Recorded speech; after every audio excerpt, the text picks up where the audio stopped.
Көп улуттуу Кыргызстандын тарыхында анда жашаган улуттар арасында көйгөйлөр болуп келген. Мамлекеттик ыраттуу саясат калыптан электиктен өлкө түштүгүндө улут аралык жаңжал 2 рет кайталанды. Андай окуялардын кайталанбашы үчүн эл биримдигин бекемдөөгө, бирдиктүү коом калыптандырууга жана этностор ортосунда достук аралашууларга негиз түзүү максатында Жогорку Кеңеш депутаттары жана Кыргызстан эл ассамблеясы тарабынан концепция иштелип чыкты. Президент документке кол коюр алдында документ көп жолу талкууланды. Концепциянын биринчи бөлүгүндө этнос аралык мамилелерди мамлекеттик укуктук жактан жөнгө салуу каралган. Эгемендүүлүк алгандан кийин Кыргызстанда этнос аралык мамилени жакшыртуу үчүн бир нече долбоор жазылып, Кыргызстан жалпыбыздын үйүбүз деген сыяктуу идеялар айтылып келген. Тилекке каршы алар улут аралык достукту чыңдап бере алган жок. Серепчилердин баамында жаңы кабыл алынган документ кагаз жүзүндө калбайт. Аны жүзөгө ашыруу үчүн жергиликтүү өзүн өзү башкаруу жана этнос аралык мамилелер агенттиги дагы түзүлгөн. Анын жетекчиси Накен Касиев билдиргендей, 2 айлык мөөнөттө концепцияны жүзөгө ашыруу боюнча иш-чаралардын планы иштелип чыгат жана ал 3 баскычта ишке ашырылмакчы. Мыйзамдарды, ошо концепциянын негизинде мыйзамдарды улут аралык мамилелер боюнча калыптандыруу жана толуктоо. Касиев билдиргендей, учурда концепцияны жүзөгө ашыруу үчүн каржылоо булактары каралууда. Долбоор мамлекеттик казнадан жана донорлор эсебинен каржыланат. Өкмөтүбүздүн 5 жылдыкта кандай бюджеттик алымча кошумчасы ошонун баарысын тактап эсеп кысабын чыгарып, анан ошол финансылык жактан каржылоосун карап атабыз. Как спросить, где ты работаешь? Сен кайда иштейсиң?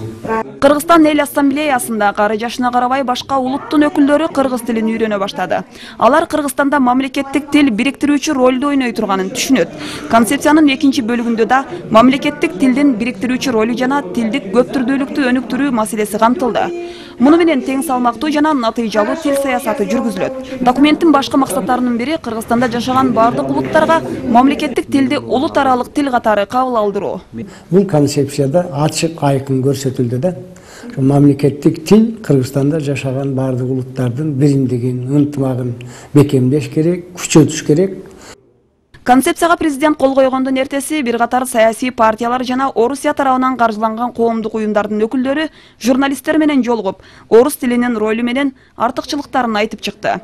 Ошол эле учурда айрым серепчилер орус тили аркылуу илим-билим алып жатабыз деген менен Кыргызстанда билим берүү өнүгүп өсүп кетпегенин, тескерисинче коррупцияланып кеткенин белгилейт.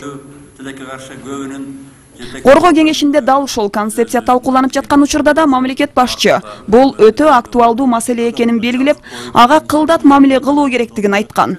Ал өлкөдө жашаган ар бир жаран жагабы, жакпайбы кыргыз тилин үйрөнүшү керектигин белгилеген. Маселен, айыл жеринде өндүрүш иштери мамлекеттик тилде жүргүзүлсүн дегенден айрым шовинисттер чуу чыгарып, элчиликтерге чейин кат жазып жибергени да айтылган. Мамлекет башчы кээ бир адамдар улут аралык маселеден өздөрү пайда табуу аракетин жасаганын айткан болчу. Обсуждаем концепцию укрепления единства народа. Улут аралык мамилелерди чыңдоо боюнча концепцияны талкуулоодобуз. Аны иштеп чыгууга көп убакыт кетти. Бул өтө кылдат маселе, өлкөнүн келечеги, туруктуулугу дагы ушул маселеге байланыштуу. Ошондуктан биз жаңылышты кетирбешибиз керек. 2010-жылдагы, 90-жылдагы июнь окуяларынын келип чыгуу себептери терең изилденди. Мында мен жагабы, жакпайбы биз мамлекеттик тилди өнүктүрүүбүз керек. Жогорку Кеңеш кыргыз тилдүү калк жашаган жерлерде кыргыз тилинде иш кагазларын жүргүзүүсү керек деген чечим кабыл алганда, кээ бир саясатчылар чымындан пил жасап, чуу көтөрүп, жергиликтүү чет элдик гезиттерге да чыкты. Көзүбүздү ачуубуз керек. Ошол өлкөдө 50 жыл жашап, 500 сөздү үйрөнө албаган уят. Көп улуттуу Кыргызстандын өзөгү кыргыздар. Орус тили да Кыргызстан үчүн абдан керек. Ошондой эле концепцияда өлкө калкынын көпчүлүк бөлүгүн түзгөн жана мамлекетке тарыхый аталыш берген кыргыздар Кыргызстандын көп улуттуу бирдиктүү элинин өзөгү болот деп жазылат. Депутат Курманбек Дыйканбаев жоопкерчилик титулдук улутка көбүрөөк жүктөлөт. Бирок ошол эле учурда башка улуттар да жоопкерчиликти унутпоосу керек дейт. Биз деген конституция боюнча, башкы мыйзам боюнча ар бирине шарт түзүп атпайбызбы? Алардын тили өнүккөн боюнча, алардын жанакы маданияты, тарыхый жанакы традициялары баары колдонсун деп атабыз, шарт түзүп атабыз. Ошон үчүн алар да ошо элибизде деген тынчтык болуш үчүн, мамлекетте биримдик болуш үчүн ар бир жаран деген ошо жоопкерчиликти алыш керек. Концепциянын башкы максаттарынын бири улутуна карабай ар бир жаранды мекенчилдикке тарбиялоо. Бардыгыбыз бир болсок, биз күчтүк болобуз. Биздин эртеңки күнүбүз Кудай буйрса жакшы алып барып аткан президенттик саясаты туптууру биз колдошубуз керек да. Көз карандысыз серепчи Абдумомун Мамараимов полиэтностук өлкөдө маалыматтын орду чоң экенин белгилейт. Буга жалган маалыматтардын кесепетинен дүйнөдө жүздөгөн бейгүнөө адамдар набыт болгону мисал. Башка улуттарды көзүтчө кыргыз улутун, анын кыргыз улутунун көз алдында башка улуттардын имиджини оңдош керек деп ойлойм да. Калктар улутуна карабай кантип өз мамлекетинин толук кандуу атуулуна айланат. Бир мисал, БГУнун Конфуций институтунун директору Субайы Анарбек кытайлык казак. Бирок ал казак үчүн да, кыргыз үчүн да эмес, биринчи кезекте өз мекени Кытай үчүн жан үрөп кызмат кылууда. Кытай элинин тилин, маданиятын жайылтуу үчүн алар жогорку окуу жайларга гана эмес, мектептерге чейин Конфуций борборлорун ачууга жетишти.